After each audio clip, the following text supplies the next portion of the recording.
Rin ba kayong nabibiktima ng narrative na 5 minutes lang, tutulog lang ako saglit, then gagawa na ako, kikilos na ako?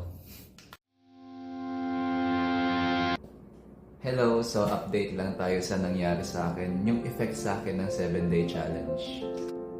So yun, after ng week ng 7-day challenge, the next week nun, sabi ko, pahinga muna ako kasi as in yung week na yun, sobrang nabugbog ako.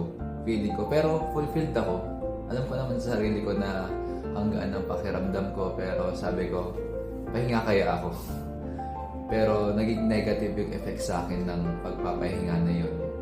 Though, ang ginagawa ko is yung bare minimum na yung daily routines ko, yung priming and yung pagsagabi, yung realignment. Ang nangyari sa akin is feeling ko parang nangihina ako kasi nag-raise na ako ng standards. Nag-raise na tayo ng standards nung sa 7-day challenge. Tapos bigla akong babagsak sa dati kong comfort zone.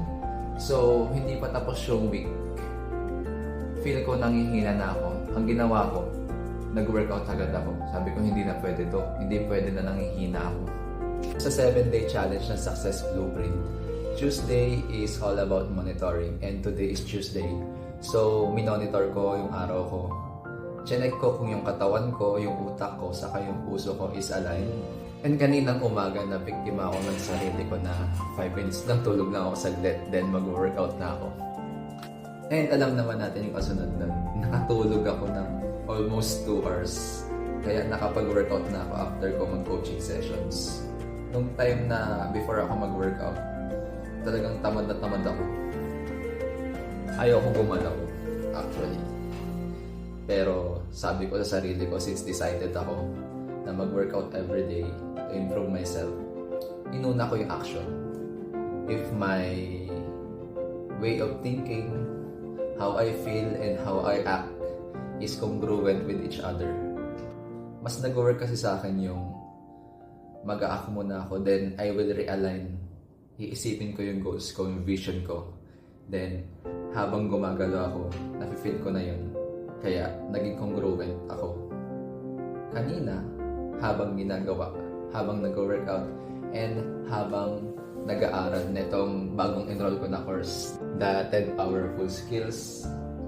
And ito, the module 1 of the 10 Powerful Skills. As a graduate of Success Blueprint course, review lang sa amin na we should start with the right mindset first before focusing on strategies, na I should act as if I am the person that I want to become. Kumbaga, imagine 10 years from now, successful na ako. So, paano ba mag-act yung isang Roger na successful? Paano magsalita yung isang Roger na successful? Paano magsalita? Paano tumayo ang isang taong successful? So, gagayahin ko lang yun. Kailangan mag-transform ako into that person. Yun lang. And always remember that you deserve more and you deserve all the abundance in life.